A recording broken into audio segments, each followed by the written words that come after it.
नमस्ते सबैलाई। आज नारायणी पुलबाट चाहिँ मेरो दिन सुरुवात भइसकेको छ। हिजो चाहिँ मैले यो देखाएको थिएँ यहाँ पानी परिरहेको छ भनेर। अहिले चाहिँ हेर्न सक्नुहुन्छ।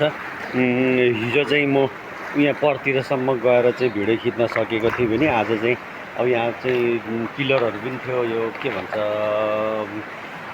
यो गाडेको खम्बा जस्तो। आज चाहिँ त्यो पनि देखेको छैन र हिजो चाहिँ मैले देखाएको थिएँ यो उता जान सकिन्छ भनेर। आज चाहिँ छैन। हिजो चाहिँ राति चाहिँ एकदम ठुलो पानी परेको थियो थुप्रै ठाउँमा र अघि मेरो 5 बजेतिर पनि मेसेज चाहिँ आएको थियो। मेसेज चाहिँ 14:55बाट आएको थियो।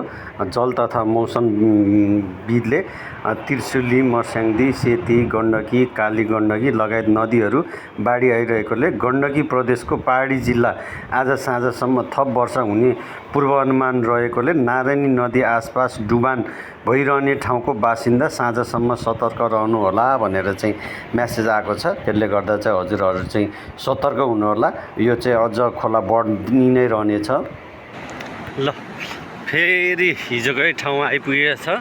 म यतिखेर चाहिँ 8 बजिसक्यो र नारायणी चाहिँ यस्तरी उर्लिरहेछ कि कुरो गरेर साध्य छैन।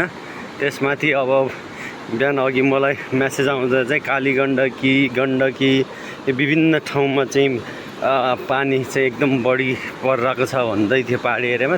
त्यो पानी पनि कति ठाउँको चाहिँ यतै आउने भावनाले चाहिँ यसरी चाहिँ यो हिजो देखाएको। हिजो म यो हिँडेको थिएँ अनि तपाईँहरूलाई चाहिँ यहाँ यो 5-6 खुड्किला तलै छ, जान मिल्छ भनेर देखाएको थिएँ। अब त्यो चाहिँ हेर्न सक्नुहुन्छ। अहिले चाहिँ यो खुड्किला तलसम्म जान मिल्दैन र पानीको बहाव चाहिँ एकदम माथिसम्म आएर चाहिँ फालिरहेको छ। हुन त आज 21 गते भयो क्या र साउनको बिहिबार। यसरी चाहिँ पानी आइरहेको छ र यो पानी आउने क्रममा चाहिँ अब विभिन्न ठाउँबाट चाहिँ मुढाहरू पनि ल्याउँदो रहेछ। कति ठाउँमा चाहिँ यस्तै यो मुढाहरू चाहिँ बाल्नको लागि प्रयोग गर्दो रहेछ। कति ठाउँमा चाहिँ यस्तो तान्ने क्रममा चाहिँ मान्छेको मृत्यु पनि हुँदो रहेछ। यहाँ पनि थुप्रै मुढाहरू चाहिँ ल्याएर राखेको छ। यसरी अब फोहोरहरू पनि ल्याएको छ ल्याउन त। यसरी चाहिँ झन् उर्लिँदै आइरहेछ। यो पानी हेर्न सक्नुहुन्छ। यसरी अब झन् बढेर आइरहेको जस्तो लाग्यो मलाई चाहिँ। त्यही भएर चाहिँ तपाईँहरू चाहिँ खोला किनार नजिक हुनुहुन्छ भने सतर्क हुनु होला। यसरी फोहोरहरू पनि चाहिँ बगाएर ल्याइरहेको छ र अब चाहिँ म यहाँबाट सिधै लोकमान चौतारी पुग्छु अनि त्यहाँबाट चाहिँ के कसो हो हाल्नेछु। सायद अघि मैले 2 मिनट अगाडि यो भिडियो खिच्दा चाहिँ यो पानी चाहिँ अलिक कम मात्र यो छाल आइरहेको थियो। अहिले चाहिँ यो हिँड्ने ठाउँसम्म पनि चाहिँ नदेखिने गरी आउन लागिसकेको छ पानी। सम्भवतः यो मैले अघि भनिहालेँ यो गण्डकीको पहाडी जिल्लातिर चाहिँ पानी ठुलै परेको जस्तो। अब यो पानीहरू चाहिँ उता गएर चाहिँ मान्छेहरू चाहिँ सार्दैछ सामानहरू।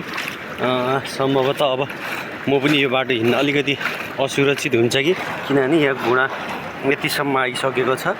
भर्खरै अघि 5 मिनट पनि भएको थियो त्यति खिचिन्जेल चाहिँ यहाँ चाहिँ हिँड्न मिल्थ्यो भने अहिले चाहिँ अलिकति हिँड्न नमिल्ने भइसकेको छ बिस्तारै।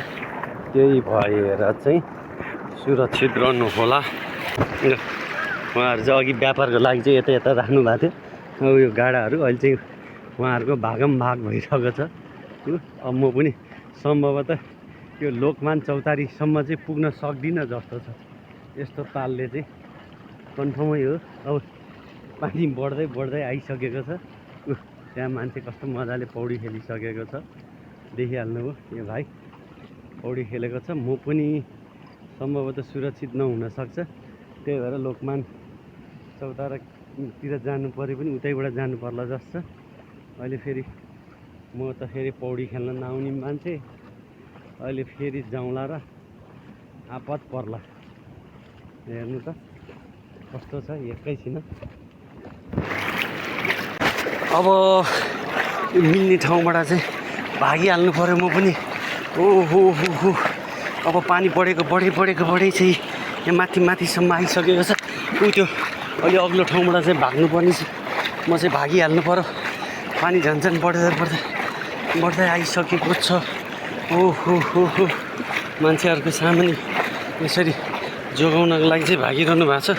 म पनि भागिहाल्नु पऱ्यो र आज चाहिँ मैले यो लोकमान चौतारीसम्म चाहिँ पुग्न नसक्ने भयो। यस्तरी बढेर आएछ कि एकैछिनमा बढेर आयो। त्यसले गर्दा चाहिँ मलाई पनि डर लाग्छ। अब यो बाटो म जान्छु यो, किनभने पौडी खेल्न नआउने मान्छे, त्यसमाथि पनि मोबाइल भिजेर हेर्नु त यो सुक्ने नाम त छैन। त्यही भएर म चाहिँ यो बाटो दौडिहालेँ, भाग्यो ल। त्यति भन्दै आजलाई चाहिँ मेरो यो भिडियो छोटाउन त मन लाग्छ, तर म के कुरा बोल्छु अनि मात्र छोटाउँछु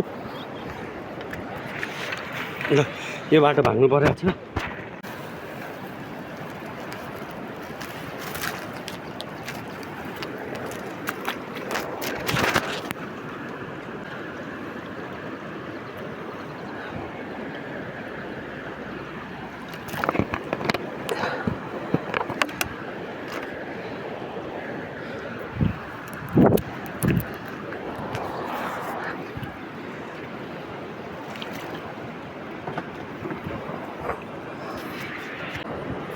ल म चाहिँ फसिसकेको छ। यस्तो जुन खोज्दै यहाँसम्म आइसकेको छु।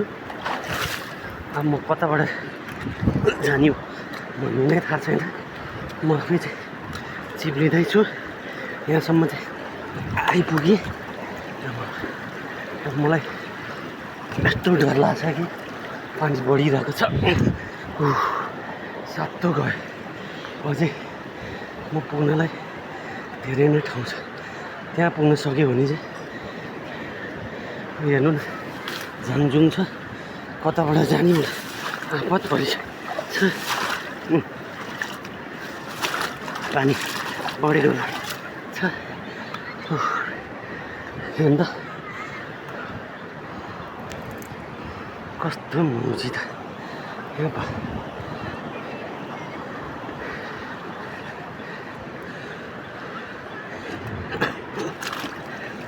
धन्न टेक्न चाहिँ मैले ठाउँ भेटेँ।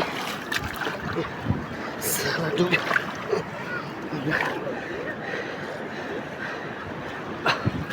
हो फाइनल्ली मेरो ज्यान बच्यो। हेर्नु त यो लोकमान चौतारी जान यस्तो थियो। बच्यो फाइनल्ली। म यस्तो ठाउँबाट बल्ल आएँ। कता चाहिँ कोरे जस्तो छ।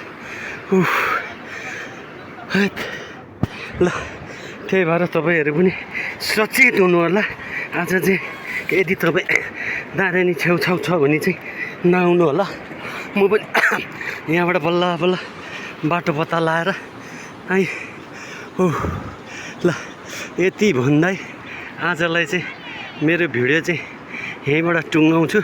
हजुरहरूले चाहिँ मेरो भिडियो चाहिँ यो नारायणी चाहिँ नआउनु होला भनेर सन्देशमूलक हुनसक्छ। त्यही भएर चाहिँ सबैले चाहिँ सेयर गरिदिनु होला भन्दै आजलाई चाहिँ हस्ते धन्यवाद। म एकदम कामिरहेको छु, त्यही भएर भिडियो नि कामिरहेछ।